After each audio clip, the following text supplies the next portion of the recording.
नमस्कार मित्रांनो, आपल्या यूट्यूब चॅनलवरती तुम्हा सर्वांचं पुन्हा एकदा स्वागत.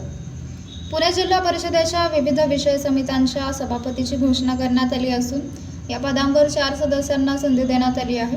विशेष म्हणजे या नव्या सभापतीचा कार्यकाळ फक्त 6 वर्षाचा असणार असल्याचे स्पष्ट करण्यात आले आहे. निवडीनुसार इंदापूर तालुक्यातील अंकिता पाटील ठाकरे यांची महिला व बालकल्याण समितीच्या सभापतीपदी नियुक्ती करण्यात आली आहे. त्या माजी मंत्री हर्षवर्धन पाटील यांच्या कन्या आहेत. तसेच हवेली तालुक्यातील जितेंद्र बडेकर यांना समाज कल्याण समितीचे सभापती पद देण्यात आले आहे. वेल्हे तालुक्यातील अमोल नलावडे यांच्याकडे बांधकाम व आरोग्य समितीची जबाबदारी देण्यात आली आहे. तर मावळ तालुक्यातील दीपाली हुलावडे यांची कृषी समितीच्या सभापतीपदी निवड करण्यात आली आहे. दरम्यान पुणे जिल्हा परिषदेच्या विषय समित्यांच्या सभापती निवडीचे सर्वाधिक राष्ट्रवादी काँग्रेसच्या अध्यक्षा व उपमुख्यमंत्री सुनेत्रा पवार यांना देण्यात आले होते.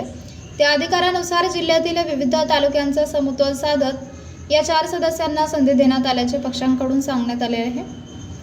नवीन सभापतींना पद देताना त्यांच्या कार्यकाळाबाबतही स्पष्ट सूचना देण्यात आलेल्या आहेत. या सभापतींचा कार्यकाळ 6 वर्षाचा असून तो 2 जुलै 2027 पर्यंत राहणार आहे.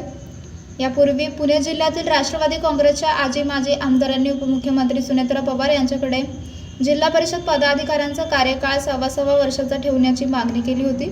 त्यामुळे जिल्हा परिषद सभागृहाच्या 5 वर्षाच्या कालावधीत अधिकाधिक सदस्यांना अधिकापासून पदाधिकारी म्हणून काम करण्याची संधी मिळू शकणार आहे. या निर्णयामुळे 5 वर्षाच्या कालावधीत सुमारे 24 जिल्हा परिषद सदस्यांना पदाधिकारी होण्याची संधी उपलब्ध होणार असल्याचे पक्षातील सूत्रांनी सांगितले आहे.